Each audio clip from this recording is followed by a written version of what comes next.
Ahora te vamos a ofrecer un testimonio en exclusiva. Una conversación que tuvimos que grabar hace algunos días por cuestiones de seguridad. Enseguida la entrevista con Juan Pablo Escobar, hijo del narcoterrorista Pablo Escobar. En Antioquia todos conocen las inversiones en el campo de la industria, en el campo de la ganadería y en el campo de la construcción. Siempre he asegurado que mi dinero no tiene vínculos con el narcotráfico. Llegó a ser el hombre más poderoso de la mafia colombiana y controló durante años el tráfico de cocaína generada en su país.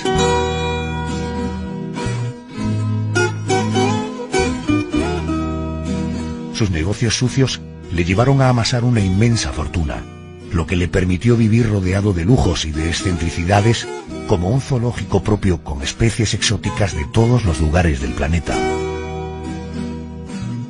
Hoy abrimos el expediente de Pablo Escobar, fundador del cártel de Medellín, al que se le atribuye indirectamente el asesinato de más de 10.000 personas. Asesinado por 5 sicarios el juez Julio Manuel Castro Gil. Asesinado por sicarios en moto el magistrado Hernando Vaquero Borda. Cayó bajo las balas de los sicarios el juez Gustavo. Medellín, poderoso cartel de Colombia, fue el número 1. Escobar, el líder nato y muy cruel. Pablo fue el más buscado del mundo. Pablo Escobar fue el criminal más buscado a principios de los años 90. Después de entregarse voluntariamente, tras un acuerdo con las autoridades, pasó a habitar en una lujosa cárcel hecha a medida, en la que siguió manejando los hilos del narcotráfico, y de la que escapó cómodamente en julio de 1992, lo que demostró una vez más su capacidad de control del entorno que le rodeaba. El 2 de diciembre de 1993, Pablo Escobar, un auténtico mito en Colombia, fue abatido a tiros tras ser acorralado por los agentes de la ley, aunque su familia asegura que él mismo se disparó. Es usted un hombre ya adulto, que ha reflexionado profundamente antes de escribir el libro que ha publicado sobre su padre, Pablo Escobar, mi padre. ¿Esto es así? ¿Usted ha hecho esta reflexión antes de escribir el libro? Pues sí, creo que el proceso de escribir un libro implica reflexionar muchísimo sobre lo que hizo mi padre bien y lo que hizo mal a lo largo de su vida. Y en el libro recuento muy detallado y pormenorizado de todas sus historias, todas sus andanzas, todos sus crímenes y todas sus obras benéficas. Es un personaje que muestra pues, muchos contrastes y muchas contradicciones también. Cuando termine esta conversación con usted le voy a preguntar si considera a su padre un héroe o un villano. Pero eso lo haré al final de nuestra conversación. Ahora yo querría conocer a uno de los narcotraficantes más famosos de la historia a través de sus recuerdos. ¿Quién fue Pablo Escobar antes de convertirse en narcotraficante? Pablo Escobar fue un pequeño hijo de un grupo de 8 hermanos, una familia campesina que vivía muy pobremente en un área rural a unas 2 horas de la ciudad de Medellín, y fue una persona cuya familia tuvo que ser desplazada por la violencia política de la década de los 50 y 60 en Colombia. Fueron trasladados para salvar su vida hacia la ciudad de Medellín ante la falta de oportunidades de educación, más allá de que fue un hombre que hizo 2 intentos por ingresar a la universidad. Pues finalmente eligió el camino del crimen, eligió el camino del narcotráfico para convertirse en la persona que todos pues creemos conocer hoy, que es sin duda uno de los narcotraficantes más sonados de los últimos tiempos. Oye, ¿y por qué eligió ese camino? ¿Cuándo comenzó? Porque he leído que siempre fue un hombre muy despierto para los negocios. ¿Por qué eligió ese camino y cuándo comenzó? Pues él al principio tuvo varios negocios cuando joven. Tenía un alquiler de bicicletas. La verdad es que las alquilaba, pero eran robadas. Las bicicletas las pintaba de otros colores y montó un alquiler. También tenía un alquiler de revistas, que en aquella época se utilizaba. La gente no tenía para comprar las revistas.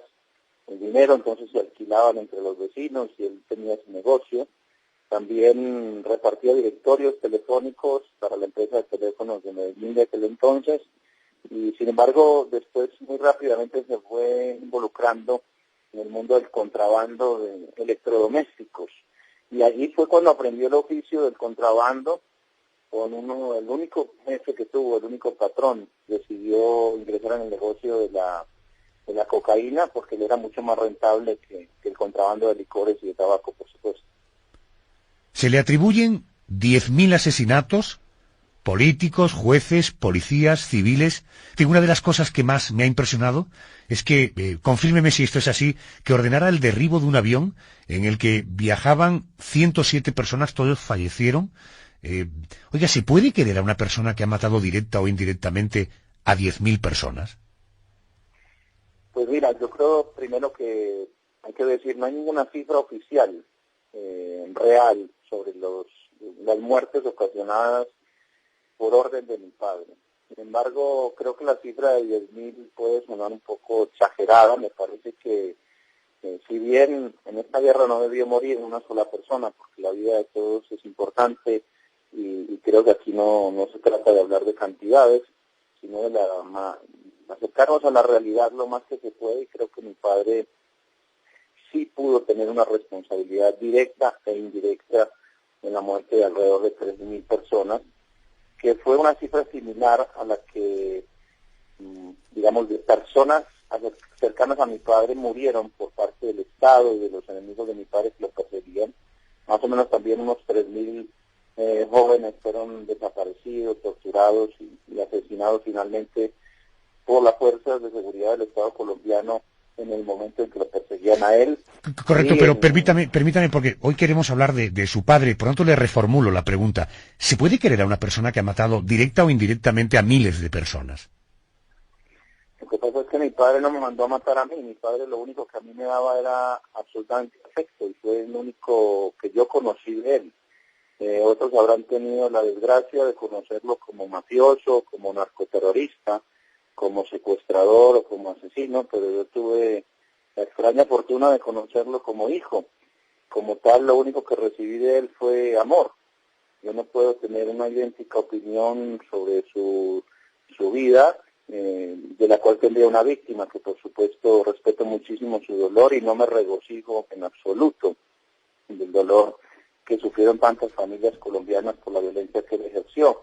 Pero sí debo decir primero que nada que yo, como hombre de paz, como arquitecto y como diseñador industrial que soy, como hombre de bien en la sociedad, también soy el resultado de la educación en valores humanos que me dio mi padre, muy a pesar de que fue uno de los narcotraficantes y terroristas tristemente más recordados de Colombia. Yo tengo que convivir con esas dos realidades, que mi padre hizo muchísimo daño, pero también hizo muchísimo bien a la sociedad. No me corresponde a mí poner sobre una balanza cuántas cosas hizo peor o cuántas cosas hizo mejor. A mí me corresponde ante la sociedad reconocer los actos de violencia en los que tuvo una participación directa a mi padre, y me he acercado muy respetuosamente a todas sus víctimas a pedirles perdón, con mucha humildad por los actos de violencia que sufrieron por parte de mi padre. Pero además de eso debemos de aceptar la realidad de que él primero que nada fue mi papá, antes que otra cosa. Yo conocí a mi padre durante muchos años de mi niñez, hasta los 7 años por lo menos, donde fue un padre absolutamente amoroso, y tengo más que evidencias de ello, un padre muy presente en mi vida. Así que tengo primero que nada un amor por él, al que considero a todas luces no negociable y al que no renunciaré. Juan Pablo, ¿en qué momento de su vida se da cuenta de que el lujo que le rodeaba y los amigos de su padre que llegaban a casa no eran del todo normales? ¿En qué momento empezó usted a tomar conciencia de ese otro perfil de su padre? Yo creo que primero que nada hay que entender las cosas en su contexto. La primera vez que yo tuve noticias de que mi padre eventualmente se estaría dedicando a algún negocio por fuera de la ley fue ante la muerte del ministro de Justicia Rodrigo Lara Bonilla en el agosto de 1984, que fue ejecutado por órdenes de mi propio padre, circunstancias de las cuales nos vimos obligados a abandonar el país para refugiarnos en Panamá de la mano del general Noriega. Fue ahí en ese entonces cuando mi realidad, mi entorno, mis circunstancias empezaron a cambiar y yo empecé a hacer preguntas porque ya mi padre había dejado de ser el personaje que todos vitoreaban en las partes más pobres de Colombia, agradecidos por sus obras sociales, sus obras de bien hacia la sociedad, y pasó a ser una persona acusada de un magnicidio. En ese momento, pues yo tenía 7 años, y no te interesa mucho a los 7 años cuáles son específicamente las formas como tu padre hace para llevar el pan a la casa, pero sin duda que ahí comencé a hacer preguntas y mi padre en ese mismo instante me dijo: hijo, mi profesión es ser un bandido. Eso fue lo que yo elegí para mi vida, así que desde ese momento comencé a entender esa realidad de que mi padre había elegido eso para su vida y sin embargo pues no renunció a su labor como papá y terminó siempre cumpliendo a cabalidad con su rol como padre, al margen de la actividad a la que se dedicaba. ¿Cómo asimiló usted el reconocimiento de su padre de que su actividad era la de ser un bandolero, la de ser un bandido? Es decir, en un crío de esa edad supongo que eso debió crear alguna muesca, ¿no? Pues yo hoy se lo puedo mirar a la distancia, y que tengo un hijo, que soy padre de familia, puedo apenas entender las circunstancias en las que mi padre prefirió hablarme de esa manera tan directa y tan franca acerca de las actividades que él realizaba. Yo hoy agradezco que mi padre haya tenido la capacidad de decirme con crudeza todas las cosas que hacía, a lo que se dedicaba, porque de alguna forma prefería que me diga las cosas como eran y no que me pintara pajaritos en el aire, porque creo que de esa manera me estaría tratando con mayor respeto y no insultándome como si yo fuera un tonto que no me diera cuenta de lo que pasaba alrededor. En cualquier caso, reconózcame, para esa edad y para luego años sucesivos asumir la auténtica identidad profesional, si me permite, de su padre, debió ser duro para usted, ¿no? Sin duda que sí, porque además la sociedad se encargaba de remarcarme a mí como hijo a través de la discriminación, a través de la falta de inclusión y de oportunidades en el mismo colegio donde yo estudiaba. No tenía amigos, los que quería tener o los que iban a ser mis amigos desaparecían de mi lado porque los padres les pedían que no se juntaran conmigo. Así que claramente comenzó una situación de rechazo, no diría generalizado, pero sí muy marcada, que no me dejó tener amigos por fuera del círculo de mi padre y yo terminé siendo criado por los... Sí, Juan Pablo, ¿me oye? Sí, te escucho. Perfecto. Bien. Una pregunta, ¿por qué no ha seguido usted los pasos de su padre? ¿Por qué no es usted un narcotraficante, al menos que yo sepa? Bueno, de hecho, ese era el camino más fácil para mí, el camino que ya había recorrido mi padre, que aprendí por la vía de la fuerza, las implicancias, las consecuencias que tenía para mi familia, para mi futuro y para mi libertad y la de mi familia, que yo continuase con el negocio de mi padre, si bien en el momento en que él murió era supuestamente el camino más fácil para mí. A mí me tocó elegir un camino diferente, a escuchar, a vivir y a ser atacado. En momentos consideré la posibilidad de convertirme en ese Pablo Escobar 2.0 que todo el mundo juraba que yo estaría a punto de convertirme.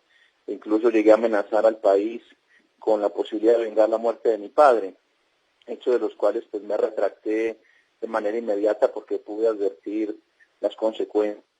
Siempre fui un crítico porque entendía como familia que todas las acciones de mi padre violentas que realizaba siempre volvían a nosotros con creces vestidas de venganza. Fui testigo muchas veces de aguantar hambre al lado de mi propio padre mientras estábamos rodeados de millones de dólares. Ahí en circunstancias como esas pude aprender que el dinero del narcotráfico realmente termina sirviendo para nada, como lo vivimos en carne propia con mi propio padre en el momento en el que estábamos huyendo de las autoridades. Claramente la fortuna de mi padre nunca alcanzó para comprar su tranquilidad ni la de su familia. Sí, Juan Pablo, yo voy entendiendo, es decir, que al final las valoraciones, la perspectiva, la visión que tú tenías de tu padre era de de un buen padre, por otra parte con esa contradicción de por una parte forajido, pero por otra parte, hablaremos luego de ello, un mito para muchos colombianos que le están muy agradecidos. Te preguntaba que por qué no habías seguido los pasos de tu padre, que por qué no eres un traficante. Me has dado tus razones. ¿Alguna vez presenciaste un asesinato? Mira, yo creo que todos los colombianos tenemos historias de violencia que contar y alguna vez presenciamos algún acto de violencia. Yo estuve en el atentado que me realizó a mi familia el cartel de Cali, en el edificio Mónaco, en el año 1988, el 13 de enero. 700 kilos de dinamita explotaron en la puerta de mi casa y 2 de los vigilantes y amigos personales murieron. Y a lo largo de mi vida también murieron 2 tíos maternos, asesinados por las balas de los enemigos de mi padre y del propio Estado. Así que yo no te diría que fue una imagen bastante común y reiterativa a lo largo de mi vida, muy a pesar de la muerte que rodeaba permanentemente nuestras historias, pero sí en esas ocasiones vi, no cómo los mataban, pero sí mucho cadáver, obviamente, después de sucedidos los hechos.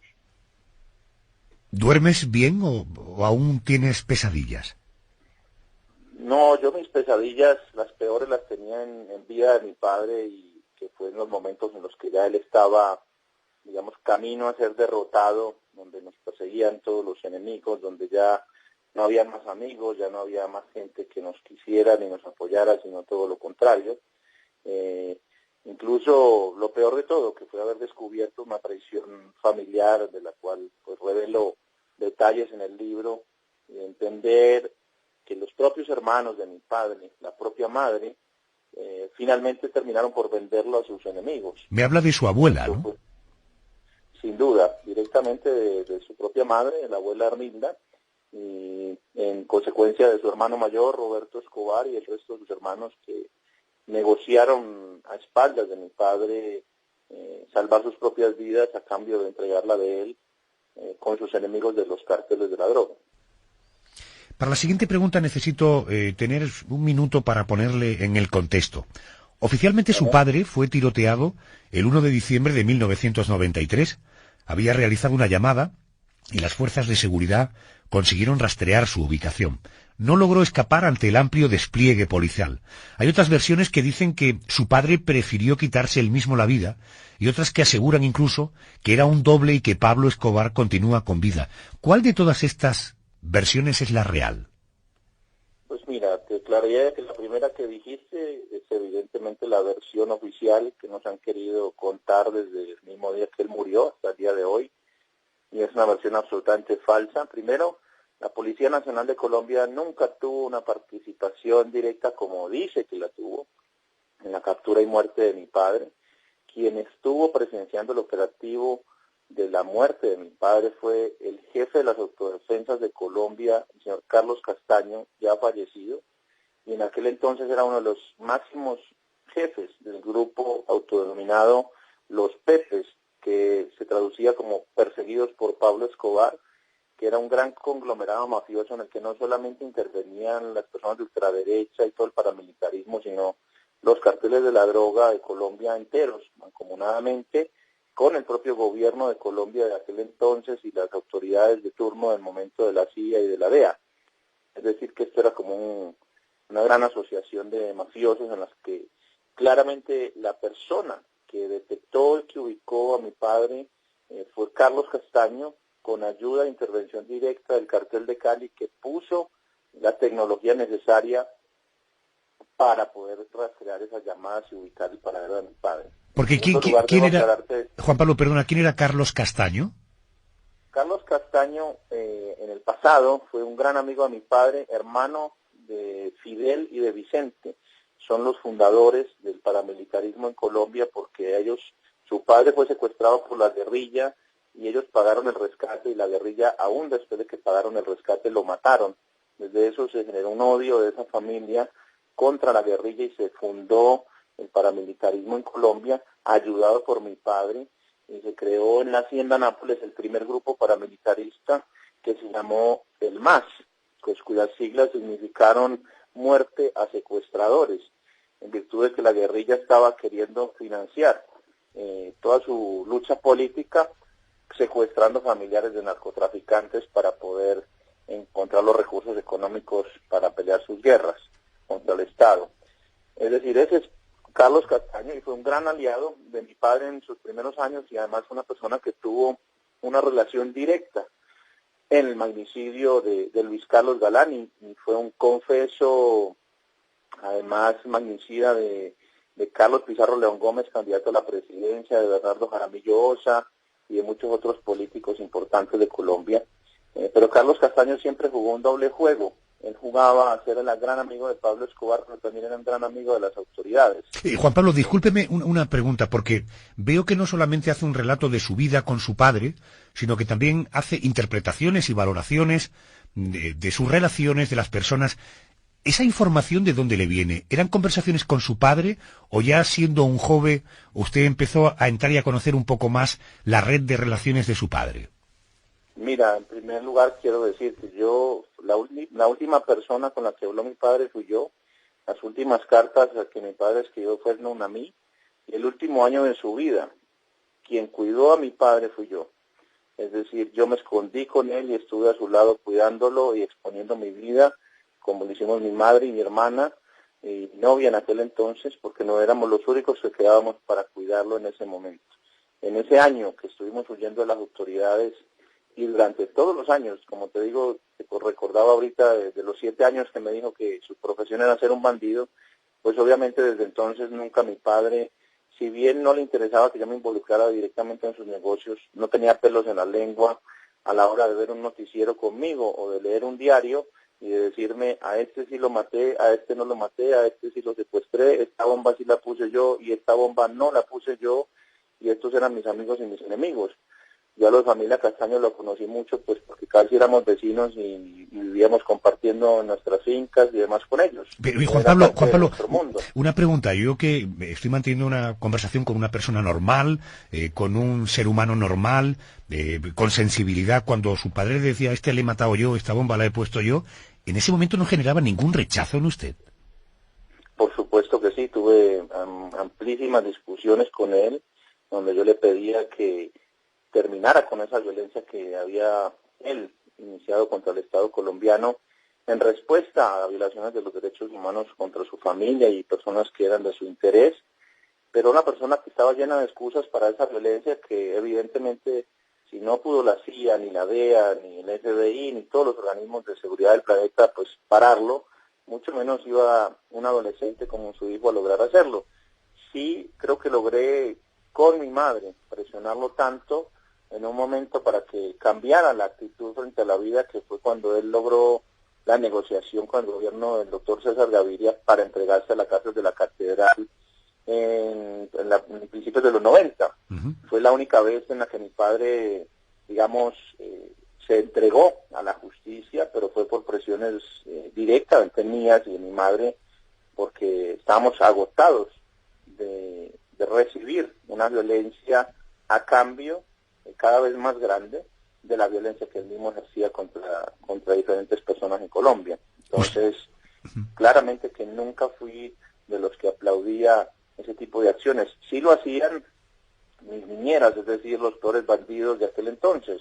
Ellos sí estaban muy complacidos con toda esa violencia que mi padre podía patrocinar, pues porque eran los principales beneficiarios a nivel económico de ejercer esa violencia. La violencia nadie la hace gratis, nadie la practica pues por deporte. Tiene un enorme costo a niveles de corrupción y los bandidos cuando salen a matar o poner bombas cobran muchísimo dinero, nadie lo hace gratis. ¿Usted lloró la muerte de su padre? Muchísimo, claro que sí. ¿Recuerda su cara, el tacto de su piel? Claro que sí, mi padre era un hombre muy amoroso, que no temía dar un abrazo, saludarme de besos o darme un buen consejo, muy a pesar de que estaba metido en esas ligas. Mi padre me decía, jamás, por ejemplo, me indicó que él deseaba que yo siguiera sus pasos, siempre me decía que yo tenía que elegir de una manera diferente porque él me podía dar a mí las oportunidades de educación que él nunca tuvo para sí mismo a lo largo de su vida. Entonces él me decía que si yo quería ser médico me ayudaría y me regalaría el mejor hospital de la ciudad, o que si quería ser un peluquero pues me daría el mejor salón de belleza de la ciudad también. En ese sentido él me apoyaba cualquier cosa que yo eligiera hacer, y estoy seguro también de que si le hubiese dicho que quería ser un bandido como él, había contado también con su apoyo.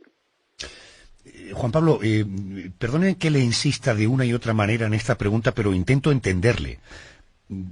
Siendo tan amoroso su padre como era, tan cariñoso, tan preocupado de su hijo, cuando ponía una bomba y colateralmente podía morir un niño, ¿no pensaba que ese niño era hijo de un padre? Yo le decía exactamente lo mismo que tú me estás comentando. Le decía que no me parecía justo que, si bien yo y su pequeña hija, es decir, mi hermana Manuela y mi madre, habíamos sido las primeras víctimas en Colombia de la era del narcoterrorismo, porque hay que recordar un hecho histórico que muchas veces se pasa por alto, y esto no lo digo con el ánimo de justificar acciones de mi padre, sino con el ánimo de entender un contexto social y político de aquel entonces. El primer coche bomba de la historia de Colombia explotó el 13 de enero de 1988. Y ese coche bomba no lo puso Pablo Escobar, sino el cartel de Cali contra la familia de Pablo Escobar. Mi padre me decía, cada que yo le pedía y le suplicaba que no pusiera bombas, me decía: hijo, no te olvides que yo no me inventé esto del narcoterrorismo, que fue una herramienta que utilizaron contra mi familia para desaparecerte a ti, a tu hermana y a tu madre. Entonces yo como padre tengo el derecho a reaccionar violentamente como quiera. O por supuesto que yo no validaba, y le decía a él que el hecho de que a mí me hubieran puesto una bomba no me daba derecho a mí a salir a ponerle bombas a los demás. Pero claramente mi padre tenía un enorme odio porque él pensó que su familia, en el momento que explotó la bomba, durante una hora perdió contacto con nosotros y le habían dado a entender que habíamos fallecido. Desde ese lugar, como padre, hoy que soy un padre, no quiero imaginarme, teniendo el poder económico y militar que tuvo mi padre para aquel entonces, cómo habría reaccionado yo si entendía que a mis dos pequeños hijos y a mi esposa nos habían hecho pedazos por causa de una bomba. Esto no justifica ningún accionar violento de mi padre en la historia de Colombia, ni ninguna de sus bombas, pero por lo menos nos permite entender que él no fue el que le dio inicio a la era del narcoterrorismo en Colombia, sino que fue su familia la primera víctima de este tipo de atentados en la historia de Colombia. Bien, yo esta noche no pretendo juzgar ni a su padre ni a usted. Lo que pretendo es comprender sus argumentos. Permítame una pregunta. ¿A qué se dedica? ¿Cómo paga usted la factura de la luz y del agua? ¿Es usted un hombre rico? No, yo soy más rico hoy, que no tengo el dinero que antes, porque soy un hombre mucho más libre. Yo he dedicado un capítulo entero a mi libro a resolver toda esa gran pregunta que muchos nos hacemos, y es: ¿dónde está el dinero? Toda esa fortuna, ¿dónde quedó? Y justamente con un gran nivel de detalle resuelvo todos esos interrogantes a lo largo del capítulo de mi libro, que se llama así, ¿dónde está la plata?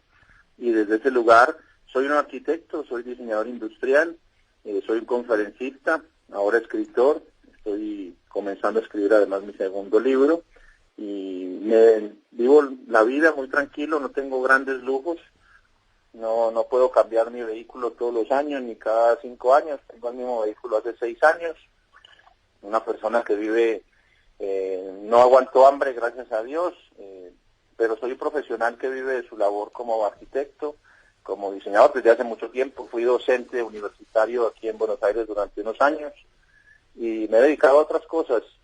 Todos los días tengo la opción de entrar en la posibilidad de ser parte del narcotráfico, y jamás lo haré, porque no le dejaré a mi hijo el idéntico legado de sangre y de muerte que me dejó mi padre a mí, porque me considero un padre más responsable en ese sentido y no quiero que mi hijo herede esos estigmas y pueda ser un hombre libre y vivir tranquilo y en paz. Y es mi compromiso con la sociedad de levantar a este niño con muchos valores humanos para que siempre se mantenga formando parte de la sociedad, pero desde un lugar de muchísimo respeto por la vida. Así que esencialmente es a lo que me dedico, de eso vivo, y además fui ampliamente investigado por las autoridades argentinas ante los mismos interrogantes y fuimos absueltos por la Corte Suprema de Justicia después de que estudiaron los últimos 16 años de nuestro comportamiento económico y fiscal en todo sentido. Así que, digamos, la gran duda de si tenemos o no tenemos mucho dinero está más que disipada y está a la vista. El dinero es como la tos, es muy difícil de esconder. Estoy hablando con Juan Pablo Escobar, el hijo del narcotraficante Pablo Escobar. Durante un tiempo usted fue Juan Sebastián Marroquín. ¿Aún hoy teme por su seguridad, teme por su vida? Yo actualmente sigo siendo Juan Sebastián Marroquín, esa es mi identidad legal. Yo cambié mi nombre en el año 1994. No fue una renuncia al parentesco, fue simplemente una herramienta legal que encontramos dentro de la legislación colombiana para poder recuperar nuestro derecho a la vida y a la educación y a vivir tranquilos, lejos de la violencia que nos proponía Colombia. Y fue ese cambio de identidad que lo realizamos en ese año 94. Actualmente, pues sí, publiqué este libro, Pablo Escobar, mi padre, y lo firma Juan Pablo Escobar.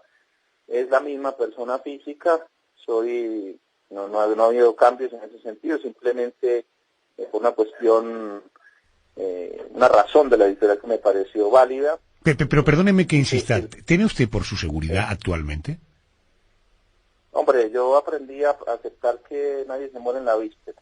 El día que es para nosotros morirnos, ese día ya está escrito. Como mi padre, en ese sentido sí creo en el destino de los seres humanos y en que cada uno tenemos, como los yogures, nuestra fecha de vencimiento. Así que no ando muy preocupado por lo que me pueda pasar. Sin duda que la publicación de mi libro en Colombia generó muchísimas molestias porque, por supuesto, contradigo las grandes versiones oficiales y eso entiendo que me pone en riesgo, pero a mí me pueden matar, al libro ya no lo pueden matar. Juan Pablo, se manifestaba usted con mucha contundencia cuando hablaba que no quería dejar el legado que su padre le dejó a usted para sus hijos. Ni siquiera ese reproche tiene que hacerle a su padre. Su padre ha condicionado su vida absolutamente. ¿Usted es consciente de eso?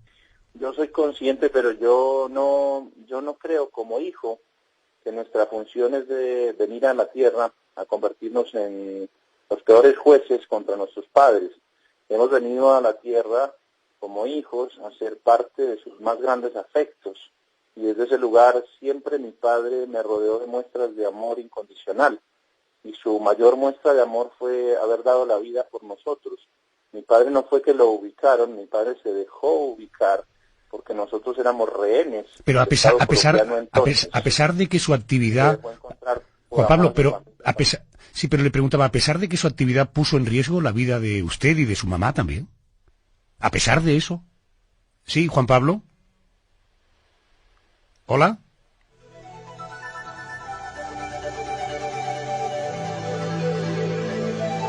La llamada se interrumpió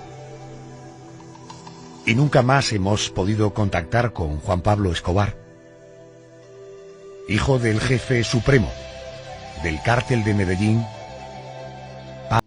Se convirtió en un mito que sigue vivo en su Colombia natal.